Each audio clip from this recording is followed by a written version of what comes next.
Tomasz nadaje nasze bagaże w specjalnym pomieszczeniu na bagaż ponadwymiarowy.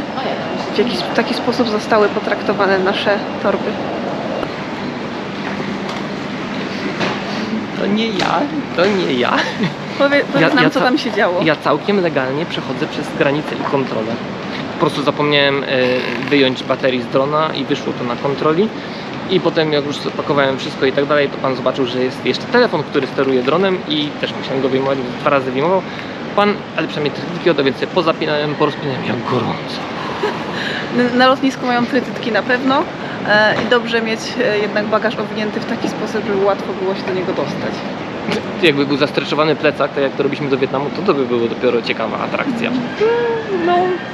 Więc trzeba być przygotowanym, trzeba mieć czas na pewno przed wylotem, tak jak ty, żeby się nie spieszyć, cierpliwość i dobry początek wakacji się szykuje. Czyli będą przygody, same przygody będą, czuję. I pamiętajmy o tym, żeby baterii nie dawać do bagażu rejestrowanego.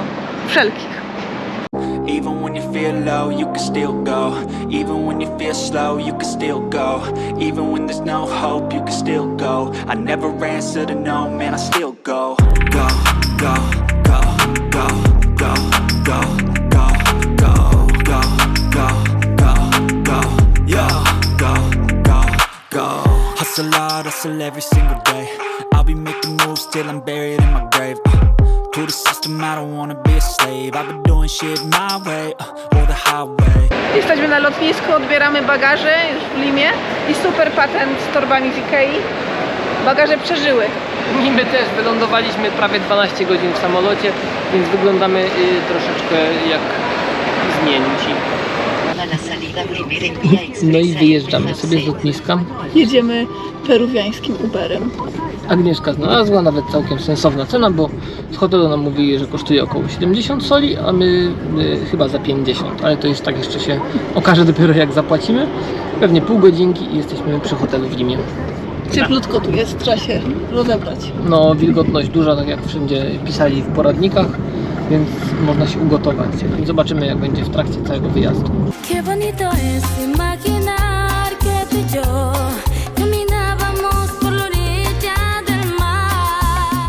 Udało się zahotelować wreszcie w Limie. Jesteśmy w naszym apartamencie, jechaliśmy tutaj 40 minut z lotniska. Gdzieś tam było chyba z 8 km, więc ostatnie 3 km pokazywało 20 minut. Troszeczkę są korki, chociaż ich nie widać, więc jest takie dziwne, że nie ma dużo samochodów, a są korki.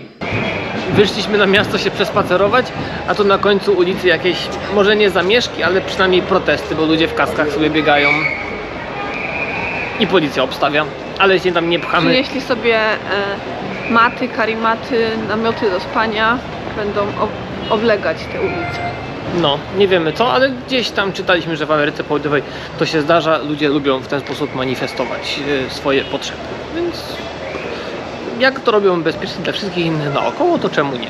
Ale w Polsce też się zdarzy, że tak pod rządem się ustawiają. Jak najbardziej były takie sytuacje. Na steropianach. Kupiliśmy już kartę SIM z internetem, z numerem telefonu możemy dzwonić, ile wlezie. Było to wyzwanie, bo pani zabrała mi paszport, oprócz tego, że go zeskanowały, też musiałem podpisać ten skan i odcisk palca zostawić zaraz obok, więc taka trochę dziwna no jest 15 minut tam stania, ale udało się i chyba będzie internet, więc... I dogadaliśmy się z użyciem translatora. Panie w sumie go używały, pokazywały nam co i jak. Mamy nadzieję, że wszystko będzie ok, ale będzie ok. Mamy łączność ze światem. Dzień doberek. Dzień dobry. 7 z hakiem, a my sobie spacerujemy po Limie. Cieplutko jest, przyjemnie, delikatny wiaterek, nie ma ruchu, czyściutko, posprzątali w nocy wszystko, dlatego było tak głośno.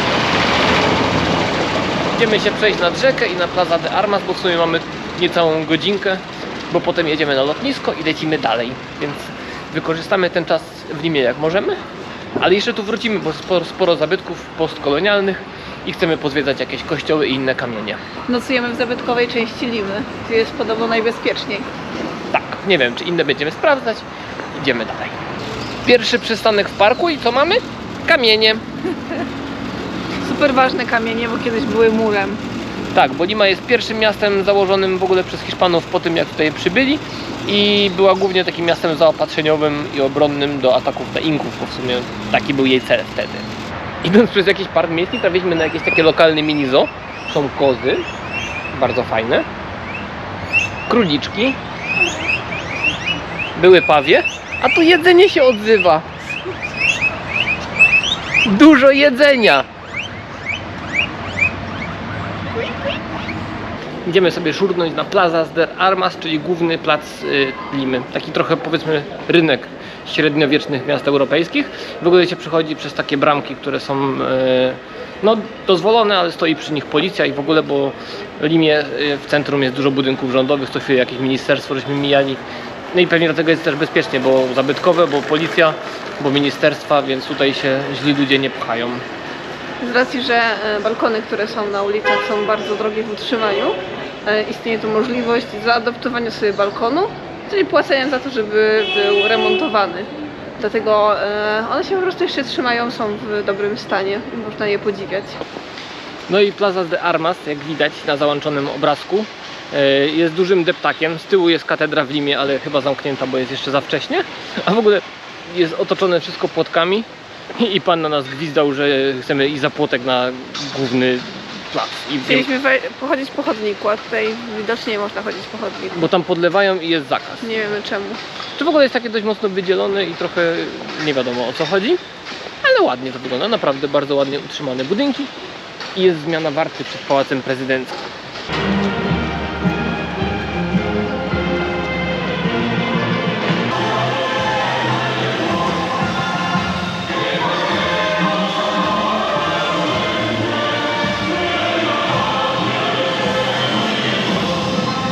Właśnie uczestniczyliśmy w uroczystości nadania czegoś.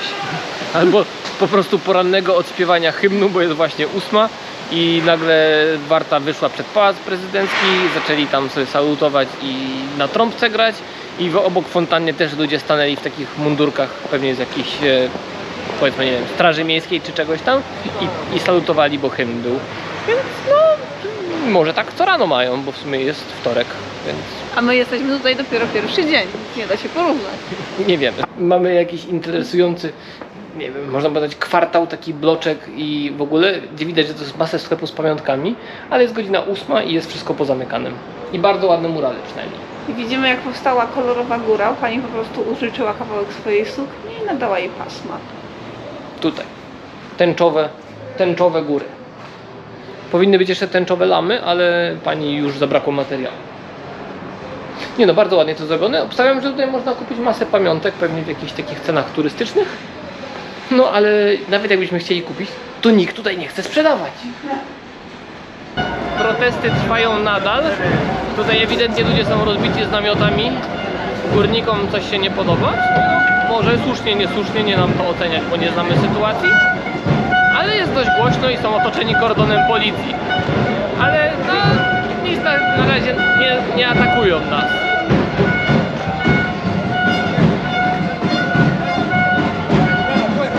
No i jedziemy na lotnisko. Taksóweczka troszeczkę niższych standardów, ale ważne, że jeździ i nas zawiezie. Coś tu głupie w niej. Znowu 40 minut i mamy nadzieję, że zdążymy na lot wewnętrzny do tego Cusco, bo w sumie no, musimy jeszcze bagaże zrzucić i tak dalej, więc standardowo na ostatnią chwilę. Ale zawsze na czas.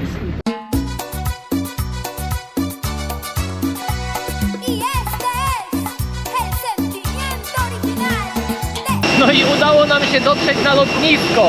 Jesteśmy przed samolotem, jest bardzo głośno, ale wchodzimy teraz do osobnych wejść, bo nie siedzimy razem. Ledwo o czasie,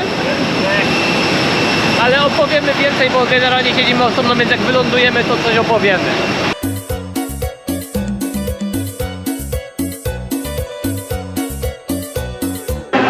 Wylądowaliśmy. Po wielu przygodach trochę zeszło, możemy teraz wyjaśnić, co się wydarzyło. Zamówiliśmy Ubera 1,5 godziny przed planowanym zostawieniem bagażu na lotnisku.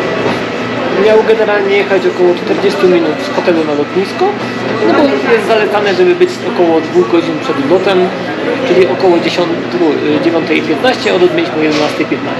Ale tak się nie stało, bo 40 minut jechało jakieś 3 km, zostało nam jeszcze 6. No więc finalnie cały przejazd zrobiliśmy zamiast 40 minut chyba w godzinę 40, ale zdążyliśmy zostawić bagaże dosłownie minutę przed możliwością zostawienia bagażu, więc prawie byśmy nie polecieli w ogóle. A po zostawieniu bagażów jeszcze był security check i też trzeba było się przepychać, więc weszliśmy do bramek praktycznie ostatnio. Ale się udało i jesteśmy w Cusco.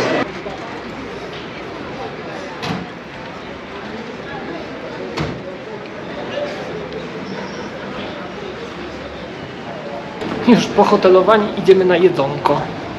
Fajne są wąskie uliczki, chociaż strasznie dużo spalin i w ogóle tak troszeczkę śmierdzi, bo tu wszyscy samochodami po tych wąskich uliczkach jeżdżą. Niewiele jest skuterów, tudzież dwuśladów. A jeżeli chodzi o ubiór ludzi, to wszyscy w długich rękawach, spodniach, czasem kurtki nawet. My jesteśmy tacy ciepli. Turyści w krótkich rękawach. A tak w ogóle to już widać chyba efekty choroby wysokościowej, bo nas boli głowa. Jak jesteśmy na 3300 metrach nad poziomem morza, w ciągu jednego dnia żeśmy przylecieli tam ze 170, no to pewnie ma prawo, więc pewnie nam zajdzie trochę, zanim się przyzwyczaimy.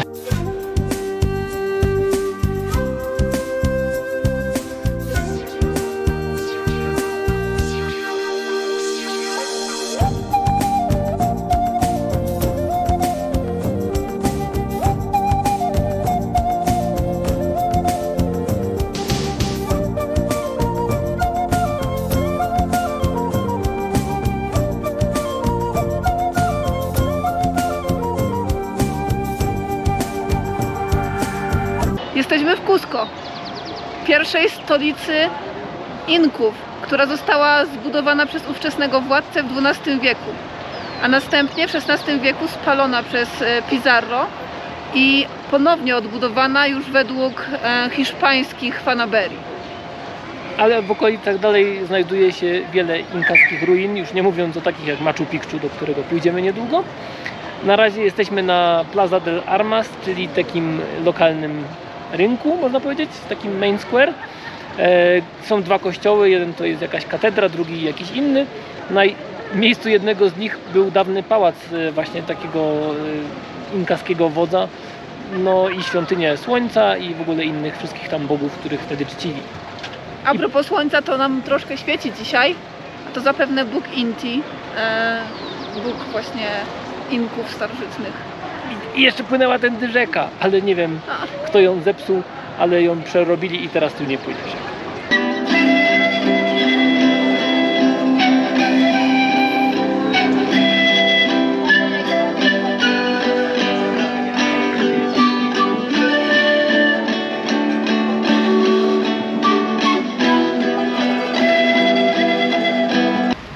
No i znaleźliśmy kompleks świątyń, o którym mówiłem wcześniej. Nie znajduje się wcale przy tym głównym Plaza de Armas, tylko znajduje się tutaj.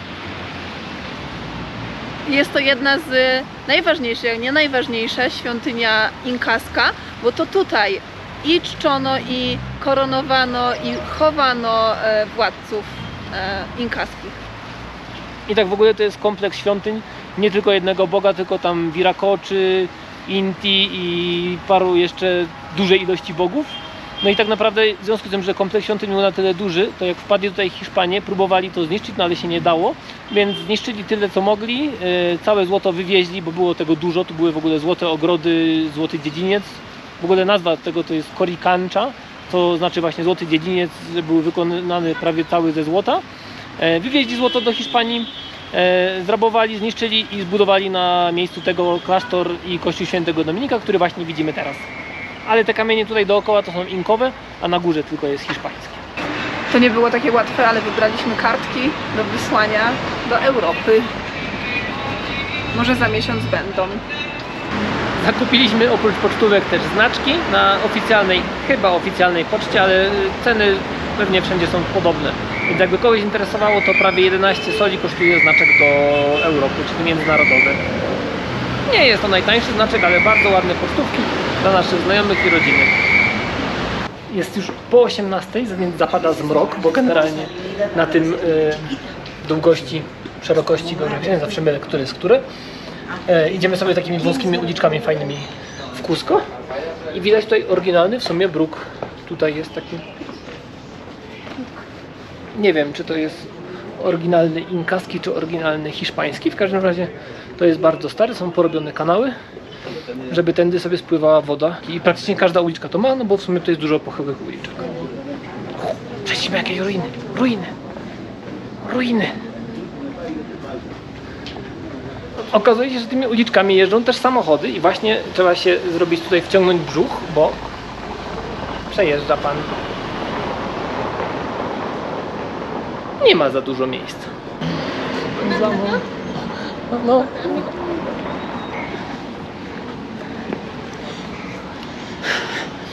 Tam były mini lamy. Małe lamy w ręce, takie kieszonkowe. I panie targały, żeby sobie z nimi zdjęcie zrobić, ale my tylko chcieliśmy popatrzeć. Wow! Można to sapać, ja idę pod górę i sapię. Ale to chyba ta kwestia powietrza. Tak mówimy. No, że jest wysoko. Po prostu mało tlenu. Chyba jesteśmy trochę zmęczeni, bo pyszna restauracja według opinii w Google, a my tam prawie nic nie zjedliśmy. Tak, chciałem upolować świnkę, ale na świnkę trzeba czekać 2 godziny, bo się tak długo piecze i trzeba na zamówienie, więc padło na alpakę, chyba alpaka, ale wydaje mi się, że to może być efekt choroby wysokościowej, bo nagle po prostu stwierdziłem, że nie jestem głodny, brak apetytu i w ogóle jakby mnie gorączka naszła i najchętniej jedyne co bym zrobił, to bym się pierdyknął w łóżko, więc idziemy jeszcze po jakieś małe zakupki i pierdykniemy się w łóżko, żeby Oby to nie była odpocząć. klątwa alpaki.